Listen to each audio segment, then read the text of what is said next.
Hello and welcome to the Fit Like a Girl podcast. My name is Jackie Lindahl. I am a mom of two, an avid coffee drinker, and a certified personal trainer. I have been in the fitness industry for nearly 10 years, and I help women get fit, strong, and lose weight without losing their damn minds. If you're looking for help on achieving your health, weight loss, and fitness goals without all the fitness industry confusion and BS, you have come to the right place. Hello and welcome to the Fit Like a Girl podcast. My name is Jackie. Thank you so much for listening. So today's episode is actually going to be a little bit different than it usually is.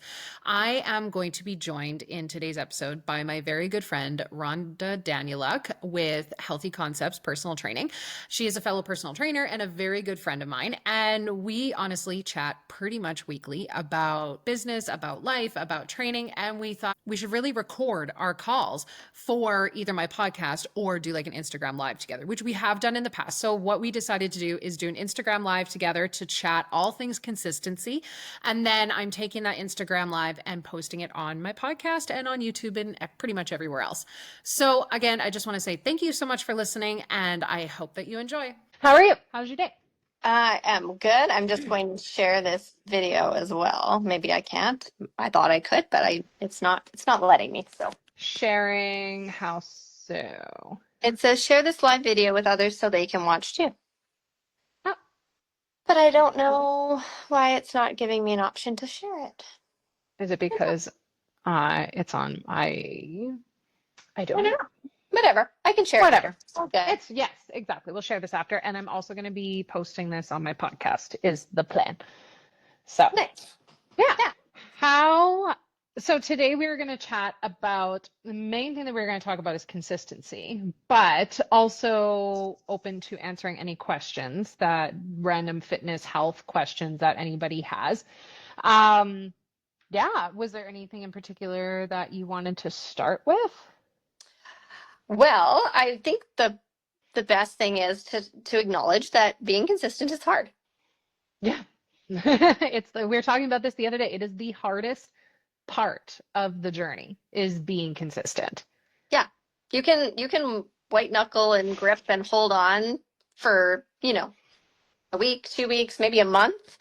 But sometimes, obviously, that's in more extreme diet plans, I would say. Yes. But it's being consistent when maybe you're out in the world and everybody's getting Starbucks, and you're just gonna get yourself, and you're gonna get your regular order, and you're not necessarily thinking about what makes up that Starbucks. Yeah. And those are like kind of the sneaky things also that can make it hard for us to be consistent.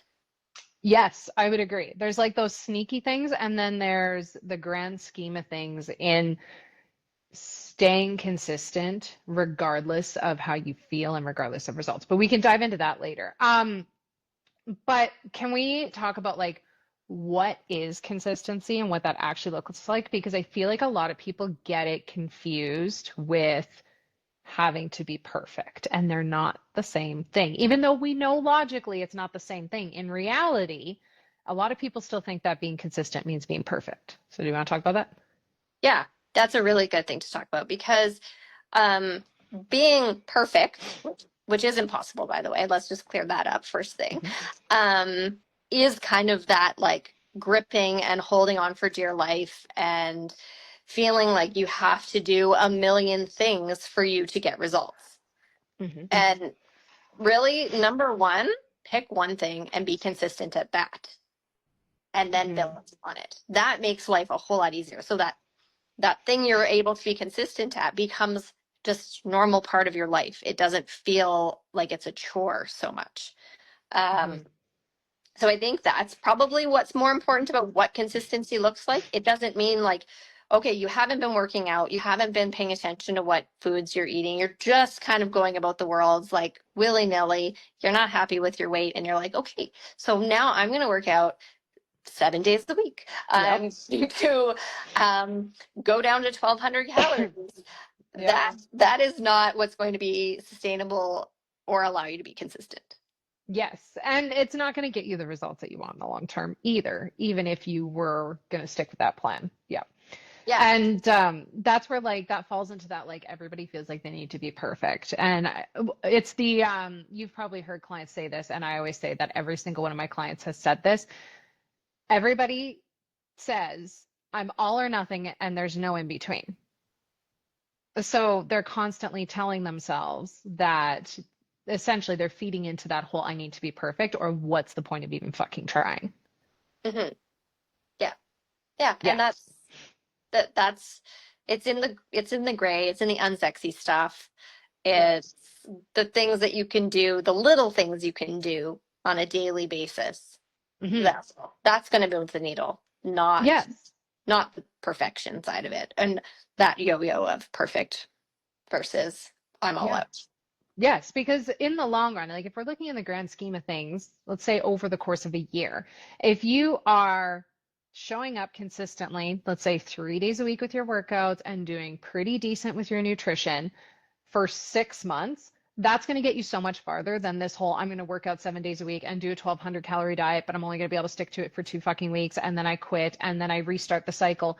You're not going to get anywhere. You're going to be stuck. Like years down the road, if you continue that cycle, you're literally not going to get anywhere. Whereas if you just focus on, like you said, the unsexy stuff, the boring stuff, that in the long run, month after month, year after year, is actually going to get you where you want to go. So why is that hard? Why is that the hardest thing for people to do? I honestly think it's a mixture of things. Part of it is our society in and of itself is in a Amazon Prime society. We want it now. We don't want to wait. We don't even want to wait for 3-day shipping. Like we want it yesterday. Yeah. And doing that is hard. And being able to stick to that year over year, month to month. This is why not everybody becomes a doctor because of how long it takes to do that. Like just as a like like a life example. Um, I honestly think that it is we just want that instant gratification. And it's funny though, because a lot of people are not like that when it comes to other things, like when it comes to our jobs. Or, we understand that like we just have to show up year after year for our job and keep working and all that kind of thing. Or any other measurable skill in life. But for some odd reason, when it comes to health and fitness, it's completely different. So Yeah. that's part of it. And then the other part of it is kind of aligned with it is we're always looking for the hack. What's the hack? What's the secret? What's the sexy shit? And there's so much misinformation online, which is a whole other topic that we could get into. But excuse me, there's so much misinformation online that it just makes it confusing. And then we have people in the industry or influencers saying, "Oh, this is the secret. This is the hack." Um, and that confuses people into thinking that there is a secret and there is a hack when there isn't. And the Well, there hack, is. It's just being consistent at the well, unsexy things. yes, yes, the hack and the secret is just fucking staying consistent and stop quitting every 6 weeks when you get frustrated. Hmm. Yeah. Yeah. What are some of your theories? Um, yeah, like I struggle with consistency myself. Hmm. There are parts of my healthy lifestyle that are just ingrained in me. They're easy. And when I say easy, that doesn't mean they're easy every day.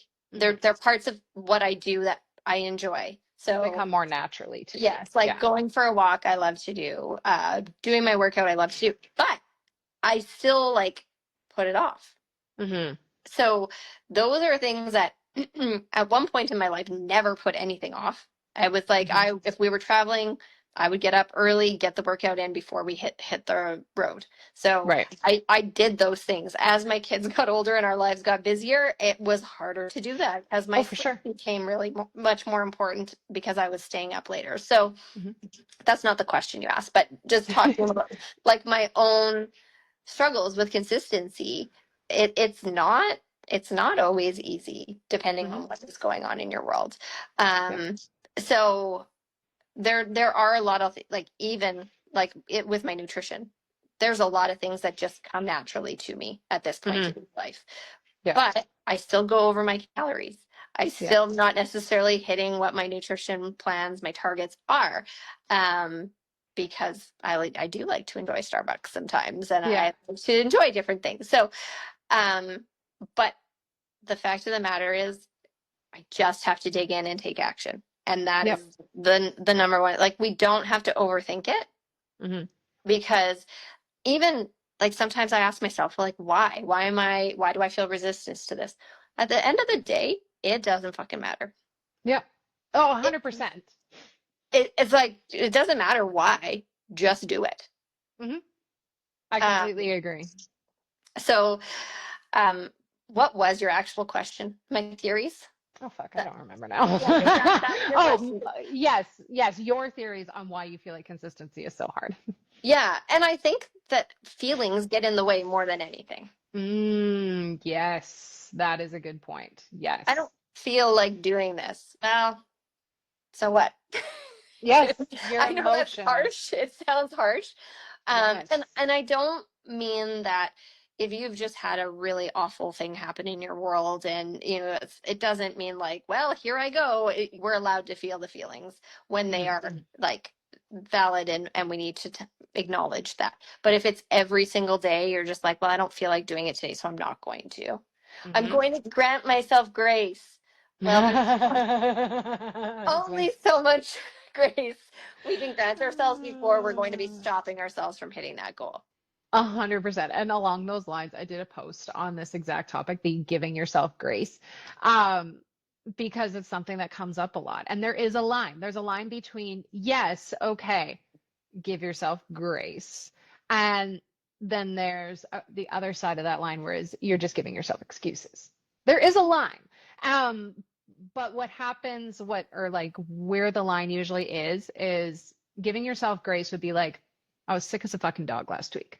My dog died. Like those kinds of things. I needed to take a day. I needed to take a week, whatever it is. The kid was up throwing up all night, like those kinds of things. Yeah, give yourself grace. Yeah, give yourself a day. Calm down. Life isn't gonna, the world is gonna keep spinning. It's all good. But then when it comes to, I gotta give myself grace, it's I was tired and I didn't feel like it. So I gave myself grace. Or I said that I would do it. I postponed my workout yesterday to today, but I still don't feel like doing it. So I'm going to do it tomorrow and just give myself grace today. It's like, well, no, no, no, no, no, because then this starts the cycle of then tomorrow you're going to postpone it to the next day and that carries on. There's a line here and you have to own your own shit. Yeah. And I am just as guilty of it. I become guilty of this too, as you mentioned, like we're both guilty of it. But I think the difference with somebody who's been consistent year over year versus somebody who struggles to be consistent is that we are more able to call ourselves out on our own shit. Yeah. And when we are giving excuses versus when we actually just need a fucking break. Yeah. And so like I want to actually touch on a little bit, because Jackie and I are both very empathetic, compassionate coaches. We're just like saying it like it is right now today, and it's not necessarily how we would speak to a client in terms of like, sure, yes, we're a lot more empathetic. We dig into it, we figure out what like the best plan of action is for you. I'm not as big of an asshole as I come off as sometimes. And so like that's the thing that you guys watching is like, wow, these ladies are like harsh, like get your head out of your ass kind of thing. But no, we coach you through the situation and don't make you feel bad about yourself. Yes. It's just sometimes we have to have these hard conversations that say, listen, okay, so is this giving yourself grace or is this keeping you stuck? Yep. So that's just my little. Nope, that's a good thing to bring up. It's a good thing to bring up. But where was I going to go with that? When you are helping a client who, say, for example, is struggling with consistency, what are some things that either tools that you use or things like that you use even on yourself to help implement help implement more consistency, I guess is what I'm trying to say. So, what I like to suggest to people is front load their day. So if you are getting up, getting the kids off to school, or you don't have kids, you're getting up off to work, and it's like by the time you get home at the end of the day, you've done so much stuff, all you want to do is just crash on the couch. And you literally don't have the energy to then do your workout at that point in time. Front load it. Just get yourself to bed earlier, get yourself out of bed earlier, get it done, and then you don't have to worry about it after that. It's you've taken care of yourself before you've taken care of everyone else. Yes. I am a firm believer in it's not a across the board, everyone should follow this, but I am a firm believer in most people do better if they do their workouts earlier in the day. There are some people where it just can't be done. Like I work with a ton of nurses when they're doing 12-hour shifts and having to get up at like 4:30 in the morning to get to work at some ungodly hour. Yeah, that's not going to apply for them. But Yeah. the majority of people who can get up a little bit earlier to get their workouts in more consistently, it makes a huge difference. And that's actually something that I've done for myself to get my own workouts in. Because like last year, I posted about this before, but like last year, for example, I struggled really hard with being consistent. Like I got workouts in, but they weren't great and it wasn't as stellar as I wanted to. And as a result, I didn't see the results that I wanted to see last year. So this year I made a switch where I started doing my workouts, getting up first thing in the morning before my kids get up most days, and getting my workouts in first thing in the morning before I get the kids up and start their day. Half the time they're awake anyways and they interrupt my workout, but it's fine. But it has made a significant difference already in the 3 months that I've been doing it, in my progress and also how I feel, like a huge difference. Yeah. Yeah. And so front load your day for a lot of things. So not just your fitness, but also your nutrition. Yeah. If you can get yourself a big ass dose of protein first thing in the morning and get all of your macros in a meal, whether or not that's just in a shake or you're actually making your breakfast or you have a yogurt bowl or whatever that is, Mhm. give yourself a good dose of what your body needs first thing in the morning. Yeah. Because Yes. if we're drinking our coffee and that's how we start our day and we're running out the door and that's all we're doing, if that's what your morning looks like, put a shake together. Yep. Run Something out the easy. door with a shake in your hand so that you can at least get it. Whether or not you do like a double shot of protein powder or some protein powder, some yogurt, or some cottage cheese when you blend it, like get yourself started on the right foot, nutrition wise as well. Yes, that is a big thing too. Yeah, if you can get in like before noon a good amount of protein, like most of the time for myself, I try to aim for at least half of my daily protein, if not 2/3 of my daily protein in before like by lunchtime. Yes. It makes a huge difference because then then you get to dinner time and you're not like, oh shit, I need to eat 80 grams of protein at dinner because that's no fun. No, no. So yeah, like the more you can start your day off right. I'm a firm believer in morning routines being a big part of your success. Yeah, Um, yeah. Now I kind of want to flip back to talking about sleep a little bit too, because Mhm. sometimes our sleep habits are the catalyst for us to be able to be successful. 100%. So I'm going to talk about something that I'm guilty of, and Okay. I'm working on habits to switch this. Doom scrolling. Ooh, you called me out too. You're on your phone and you're like, oh, everybody's in bed and I'm just going to scroll. But Yeah. really, you should just go to bed. Yes. Yes. There isn't, yes, we all need a way to decompress. And you know what? Doom scroll for a bit of time, but I know for a fact it can get you sucked in and hours, I don't know, have gone by and you're Yes. missing out on like important sleep to do that. And then you're starting off exhausted the next day. And it's just a cycle that is not benefiting you. So something that I've done recently, I've gone back to because I've gone back and forth in this habit is my phone is not allowed in my room. Now, Ooh, that's a good one. A I tough one, but a have good one. it is. I have a kiddo that lives away from home, so I don't like to not have any communication if he ever needed me, God forbid, in the middle of the night. So I have my iPad, which is giant, and it's a pain in the ass to hold when I'm in bed. It's beside my bed. My notification will come through from him if need be. My Yeah. phone is in my office plugged in because it's way easier to hold this itty bitty phone versus my giant iPad. And it makes a huge difference. I can listen to my audiobook on my iPad to fall asleep to or meditation or whatever, but I'm not scrolling on my phone in bed. That is a big one. That's a good one. Yes, sleep is also, I mean, everybody knows how much sleep affects our daily life and how much it affects our health and stuff, but a lot of people don't really understand how much sleep can also impact our goals, especially if you have a fat loss goal or a strength gain goal. It affects your ability to stay consistent because when you're tired and you're getting shit sleep, you will not want to make decisions that will align with your goals. You're not going to want to work out. You're not going to want to eat according to your goals. And it's going to be much harder to do those things.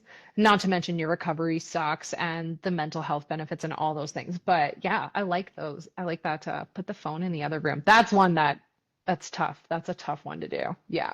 Well, it was actually impacting my morning routine because I would pick up my phone and start scrolling in bed. And then I wouldn't get out of bed, and then I was just slow to start. And so Yep. by taking it out, it's only been a week that I've been back to doing this. Yeah. So I almost should do this like an update once a week to let everybody know I like how I'm that. doing for the accountability piece of it. But Yeah. I was doing this before. It makes a huge difference. But it needs to stay this way. No more phone left Yeah. in my room. It's not I allowed. like that. I like that. That's a good one. That is a very good one. And then also like having more consistent sleep habits helps set your circadian rhythm so that you will fall asleep better and all those things. Yeah, I love that. What other things do you, or other tips or things that you do either for yourself or with your clients to help keep them more consistent or to help them get more on track with their consistency? Remembering that something is better than nothing. Yes. So what does that mean? So if you're struggling to get your half an hour, 45-minute, hour-long workout in because you're like, ugh, I just don't feel like it, commit to doing your warm-up. Yep. See what happens. If all you do is your warm-up, you're allowed to call that a win. Yep. It will start to create that habit of you starting to move your body. And I'm going to say 90% of the time when I give myself that rule, like I'm just going to do my warm up, I do my whole workout. Totally. Yes. Like yeah, probably even a higher percentage than 90% of the time. But some days, maybe I have my period and I'm feeling exhausted and my body actually doesn't have the energy. I do my warm up and then I'm like, okay, I'm just going to do my warm up and that's going to be good enough today. Yeah. Sorry if you can hear my tummy grumbling.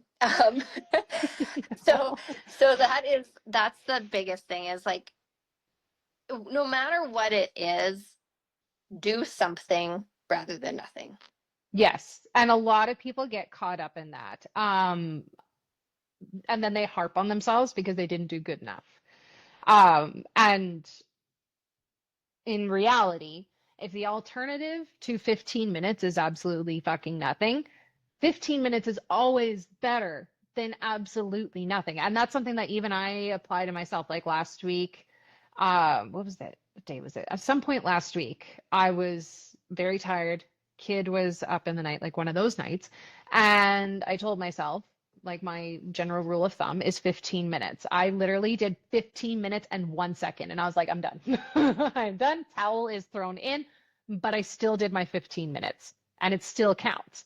Even if you're only doing 15 minutes, it's always better than zero. And people need to really logically, again, it's one of those things logically we know, but you need to actually put it into practice. When you don't feel like it, tell yourself only 15 minutes. And if you only get in 15 minutes or your warm up or whatever it is, great. If you get in the full workout, great. You still did something. Even a walk is better than sitting on your ass and scrolling and doing nothing. Yeah. And something I've seen you post about too is like stroll and scroll. If you're gonna scroll on your phone, you gotta stroll while you scroll. So it's kind of like almost habit stacking. We all have, well, I shouldn't say that. Maybe not everybody, but a lot of us have the habit of scrolling on our phones. So habit stack it. Add another habit along with it. Of course, there's a million apps out there now that you can set it up so that you're not necessarily, you have reminders or your phone gets shut down so you can't scroll for longer or whatever.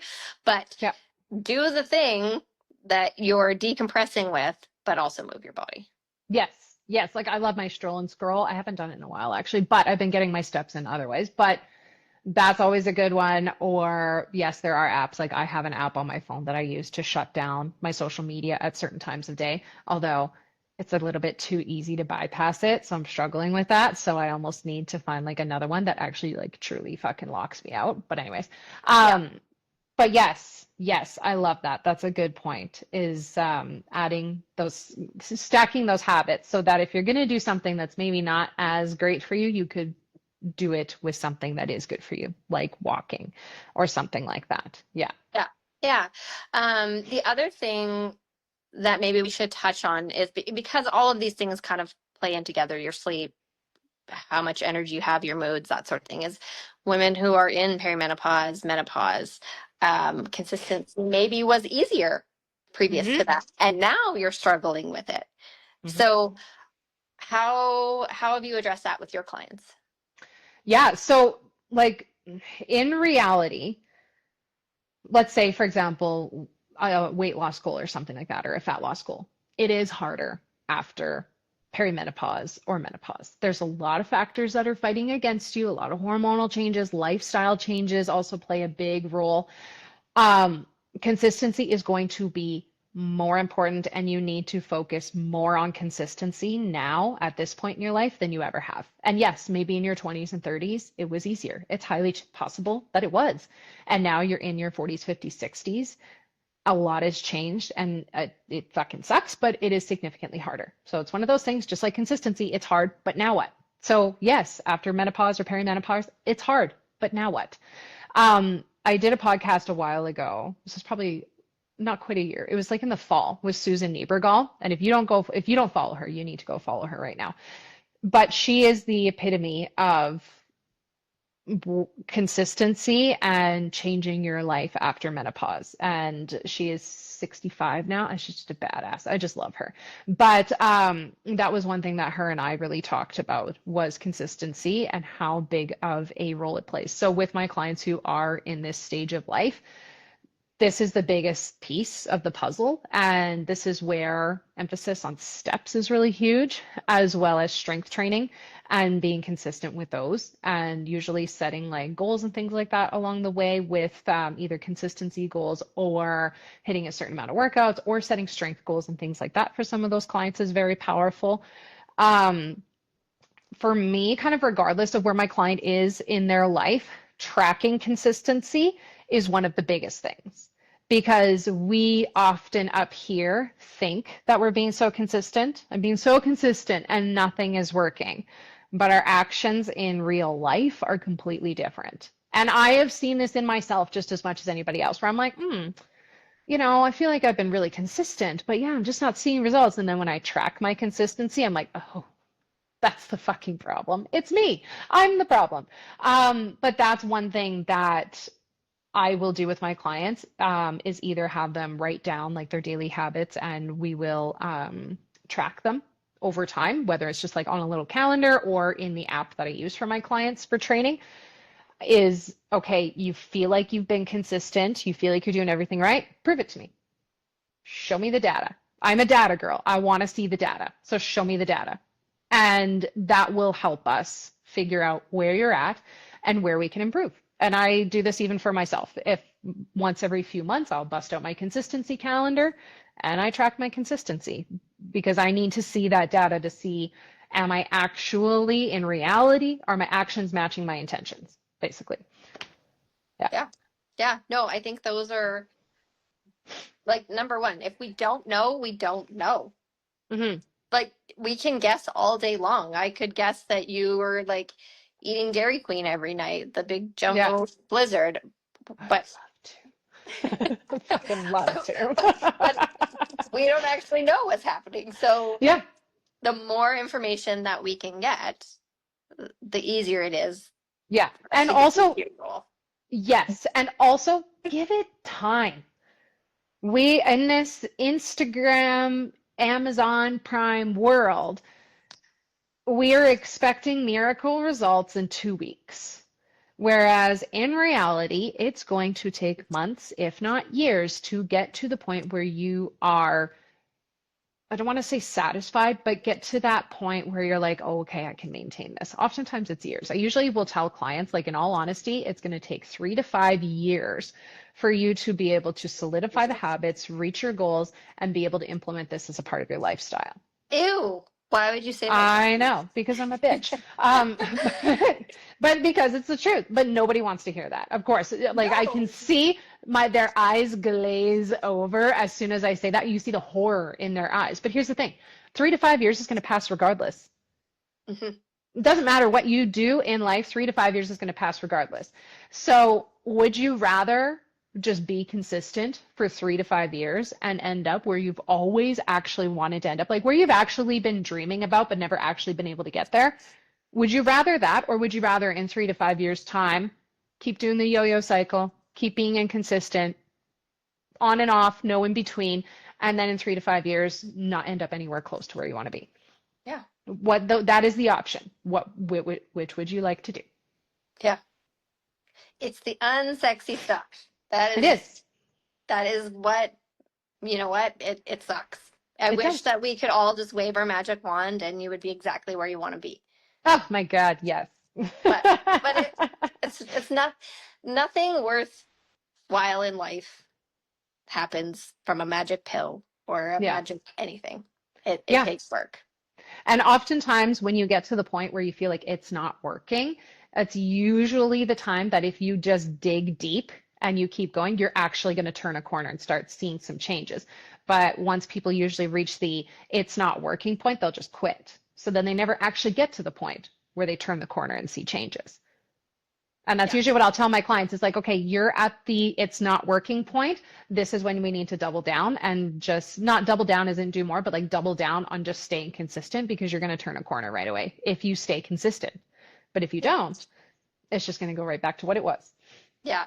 Yeah. And you know, the kind of I kind of want to talk about this a little bit more, what we were talking about at the beginning on the consistency thing of like sneaky, like our world is designed for you to not be successful. It's kind of designed to have these things tempting and, you know, sneaky that you're not Yeah. even realizing are impacting your results. Mm-hmm. So I posted about this today. I went out for Mother's Day on Saturday for lunch and I ordered a chicken Thai salad. When I went to go put it in my app, it was 1,200 calories. I'm not surprised. A salad. And I know. and I'm It is mind normally, blowing. It's mind blowing. Yeah. yeah, and I'm normally very aware that the salad is the thing that I should probably not choose, but I was like, you know what, screw it. It's Mother's Day. I'm going to do it this way. Sometimes the salad is Yeah. delicious. Yeah. Yeah. And so, but most people are going to think that that's the healthy option on the menu. Mm-hmm. But 1,200 calories is nearly my entire day. So, like, Let's keep and we need to, as much as you probably don't want me to point this out, we need to keep in mind Rhonda is short. yes, And we yes, love I her, am. and we love her, and she's tiny. Yes. Yeah. So yes, most people are going to get more calories. I'm in a calorie deficit right now. So I have not a lot of my budget is not extensive because I'm 5 feet tall. Yeah. So, but like my goal is to eat as many calories possible Yes. to and still be in that deficit to get the results I want. So that's the thing. I could go to 1,200 calories and have that be my daily target. Mm-hmm. Sure, I would lose weight, but I would hate myself. Yes, and that's a very good point to bring up if we are focusing on a fat loss goal or a weight loss goal, is that especially if you're counting calories or you want to be in a calorie deficit, it's eating as many calories as you can, like you said, while still seeing results. It's not about starving yourself, because then that plays into the you're never going to be able to stay consistent because you're going to hate your life while you do it. Yeah. Yeah. But so I want to give you guys like a picture of my day on Saturday. So Love it. I went into the city on Saturday and I had my breakfast shake on the road on my way out the door. Then I went out for lunch, had that 1,200 calorie lunch. I also had a seltzer, not non-alcoholic, but it was like a blueberry, so it had syrup in it. So I normally drink water. So again, I treated myself a little bit for that too. And then they brought us scones as like a starter. So like I was definitely over my calories just in that lunch alone, Yep. likely. Yep. And then it was a friend of mine's 50th surprise party that night. Love it. And I tracked absolutely none of that. But that was like a very strange anomaly. But there are a lot of people who that's what their weekends look like on a regular basis. Yes. So it can be very hard for you to stay consistent if you don't actually know what you're consuming in the day. Weekends are hard, especially in the summertime, as people are camping, barbecue season, parties, all those kinds of things. But yeah, a lot of people don't understand that being on track Monday to Friday is great, but if you're going balls to the wall Friday afternoon to Monday morning, it's likely going to be throwing you, especially if you have a fat loss goal, it's going to throw you out of that calorie deficit. And I Mhm. fell into that trap, same for many years, where I was so good Monday to Friday at noon, and then it was like Friday evening to Sunday, just whatever I wanted. And Yeah. then I was spinning my wheels, not getting anywhere. Oh, I wonder why. Yeah. Yeah. So it's so simple to take yourself out of a calorie deficit in one day on the weekend. Hmm. So this is going to all tie back into the data. If we don't know what the calorie intake of what we're eating on, like, any given day is, we really have no way to know whether we're being consistent at the thing. Yes, and like we should also add this in. It doesn't mean that you don't enjoy Hmm. life. Like like so when you had your Mother's Day with the great Mother's Day lunch and then your friend's birthday, what did you do the next day? Well, I have to say it was a crazy weekend because it was Mother's Day. So I did go out for brunch on Sunday as well because I went and spent Mother's Day with my son in the city and then came Mhm, and had it with my family here. So I was definitely still, I indulged for our brunch as well. But mhm. in the end, I was within my calorie target on Sunday. Nice. So you So focus the next day on getting back to I your I routine, actually we'll say. didn't track. I put stuff back in today because I was like, okay, Yeah. I just want to see what it came up as. And so yeah, Hmm. I wasn't tracking for Mother's Day Yes. weekend, but I wanted to Yeah. see roughly where I was at Right. over the grand scheme of things. So yeah, but no, I wasn't like I didn't go crazy Hmm. on the Sunday. I just kind of went back to my norm aside from our brunch. Yes, and a lot of times people will run into these kinds of things. The holidays is a big one. Like December 1st to January 1st is always a big one for people. But it's all how you react and what you do after you have a day out, you maybe a vacation, like whatever it is. What matters at the end of the day is not so much those events in and of themselves, those meals in and of itself, it's what happens after. Are you going to let it spiral? Because a lot of times people will have that brunch, that holiday party, whatever it is, and then they say, well, fuck it, I already ruined my progress. I might as well just start again on Monday, start over next month, whatever it is, and then they spiral, Yeah, which 100% for sure is going to throw you off your goals. Whereas if you instead go out, enjoy the brunch or the lunch or the holiday party or whatever, have fun, and then what matters most is what you do the next meal or the next day. Are you getting back to regular routine? Are you focusing on getting protein, fiber, water in, or are you going to let it spiral? Because at yeah, the end of the day, that is, I shouldn't say at the end of the day, the end of, we'll say like a month, that's going to make or break your progress. So when we talk about consistency, maybe we should talk about also what does it actually look like versus what we think it looks like in our mind? Like where does it truly differentiate from perfection? yeah. That's a really good question. I'm going to let you answer it first, and I'm going to think about it. So, where I feel like consistency differentiates from perfection is are you trying to be consistent 100% of the time, or are you trying to show up, let's say 80 and be consistent 80% of the time? That's the difference. So, a lot of times when people will hear consistency, they think, oh, I need to show up in the exact same way all the time. And that's not what consistency is at all. Consistency is just showing up with what you have every day. So consistency may look like, for example, let's go with workouts. Consistency may look like, say you want to get in an average of 3 workouts a week. It may look like for 3 weeks you get in 3 workouts a week. Then maybe one week you get in 1 workout a week. Then you get in 3 workouts a week for 6 weeks. That would be consistency. Like you're just showing up, even if you have weeks here and there where maybe you only get 2 workouts or maybe you only get 1 workout, but you're just continually showing up to hit those goals. And the majority of the time, you're hitting your goals. Not all the time, but the majority of the time. And then let's say for nutrition, same kind of thing where say you want to be in a calorie deficit for fat loss and you have a fat loss goal. And in a month, 30 days, you are showing up, consistently tracking and in that calorie deficit 24 days out of that 30 days.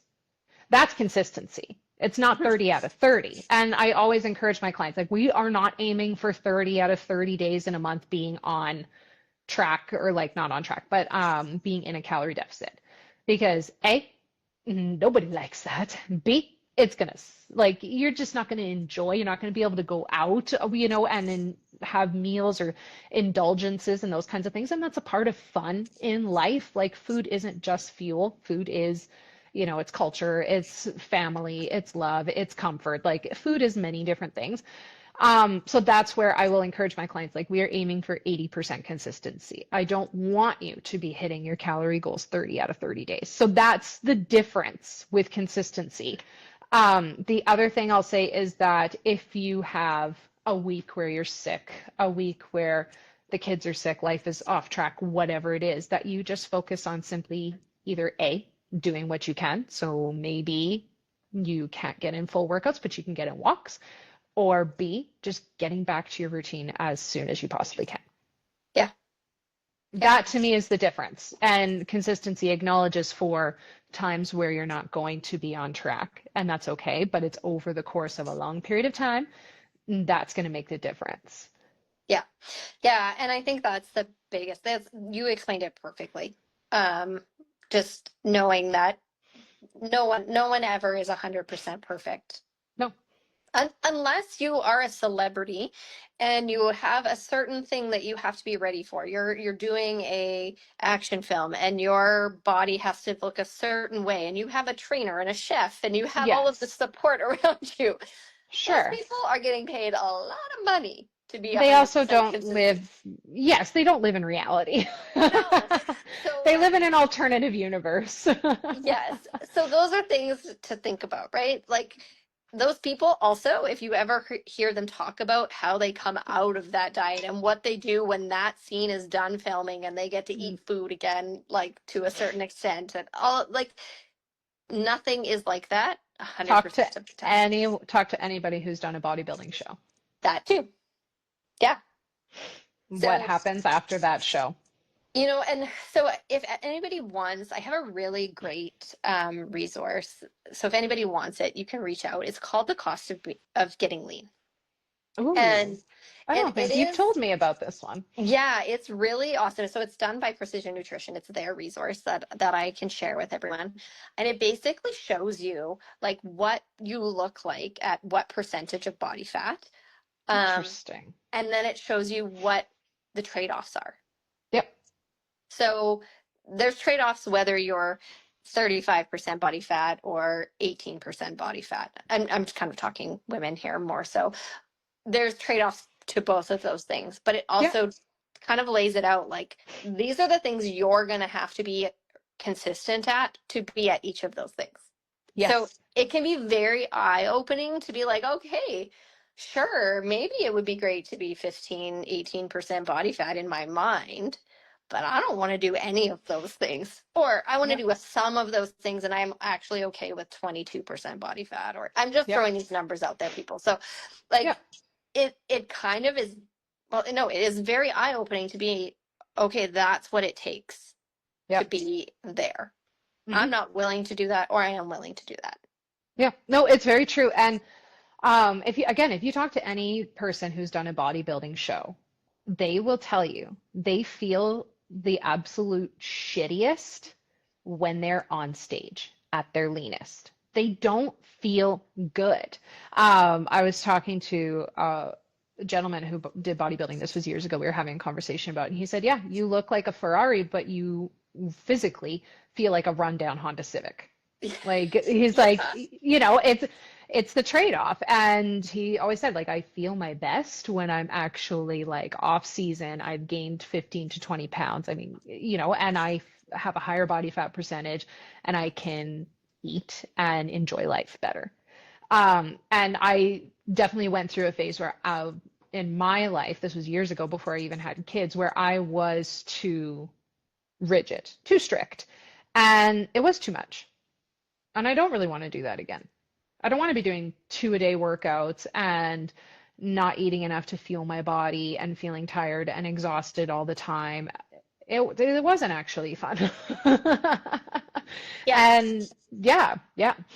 And so to kind of think about that too, like looking at a calorie deficit of 1,200 calories, and then you're Mhm. also trying to go to the gym and you're also trying to sleep well and recover well, it's not going to happen. Yeah. So almost every single person, probably every single person that comes to me and I have a conversation with, they want to feel better. They want to have energy. Mm-hmm. Going crazy in deficit calorie wise. Obviously, we were talking about consistency, but this kind of ties into It that. ties in. It's not going to have you feeling good. It's not going to align with your values that you're telling me that you want. Yeah. More isn't always better. And a lot of people think more workouts, bigger calorie deficit, more. I need to do more. I need to do more. I need to do more. More is not better. There's a point where more starts to become detrimental to your progress. And yes, there's a point where, obviously something is better than nothing. There's a spectrum here. Like you don't want to be too far this way, and we shouldn't also be too far this way. We want to find that happy medium where you feel your best, you're energized, you're feeling good in your body, how you look, what you see in the mirror, how you feel in your clothes. Like there is a balance, and that may be different for everybody. But yeah, there is too much extreme one end of the pendulum versus the other. Yeah, totally.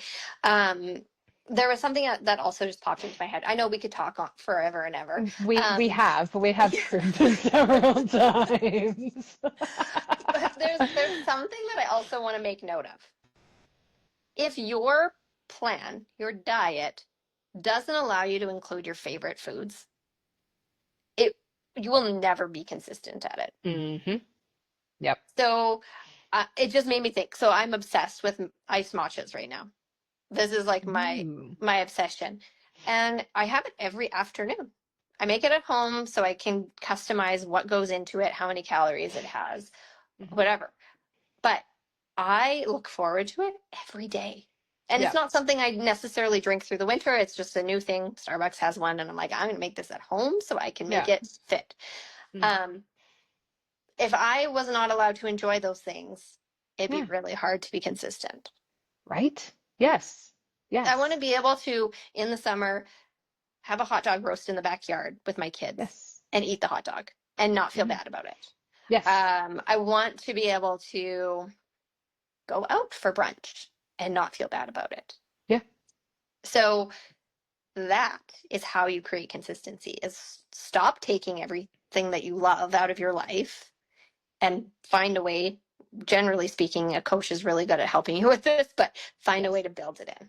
Yeah, 100%. And that's something I also very much focus on with my clients and myself as well. Like I fucking love bread. I love bread.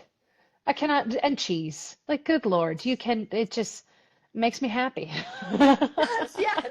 And can you imagine? And there's no way that I could ever be on a diet without bread and cheese. Yeah.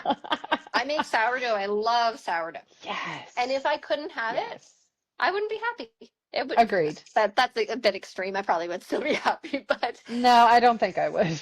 But like we don't. The goal is for you to include as much of the things as that you love in your life. Yes, and some things may change in how often you have it, how you have it, like those things. Yes, I have well accepted at this point in my life, I can't eat an entire brick of cheese and a whole loaf of sourdough in a day, even though my stomach might tell me differently, because I could do it. Yeah. Should I? No. But can I have a couple slices a day? Sure. Could I eat a whole loaf throughout the week? Probably. But Same thing with like chocolate. Chocolate's a big one that a lot of my clients have.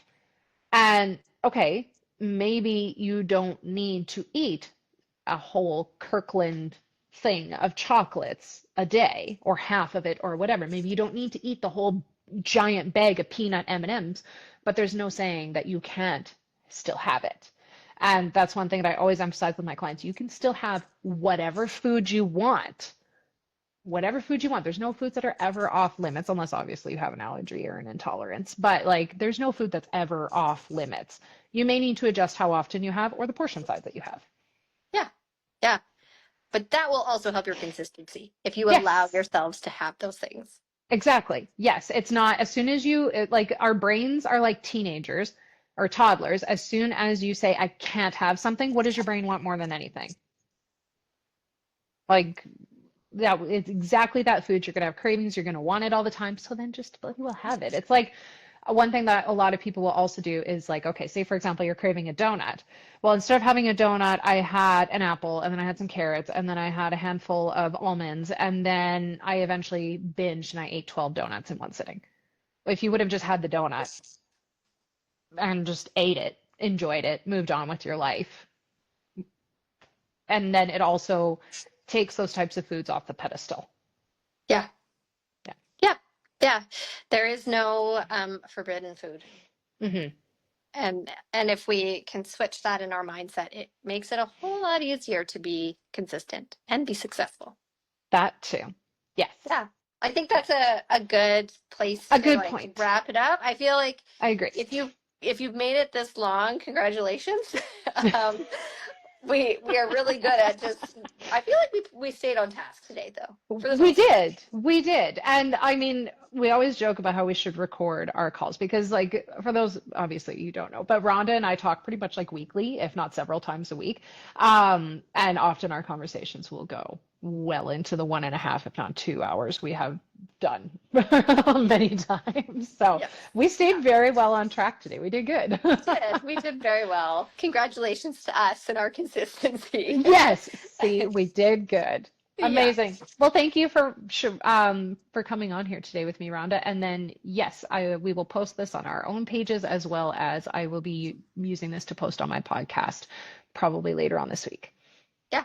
So if anybody has questions for either myself or for Jackie, you want that resource that I mentioned, just send us a message and we're happy to help in any way. Absolutely. Yes. Yeah. All right. Thanks, Rhonda. I'll chat with You're you later. welcome. Have a good Bye. day. Bye-bye.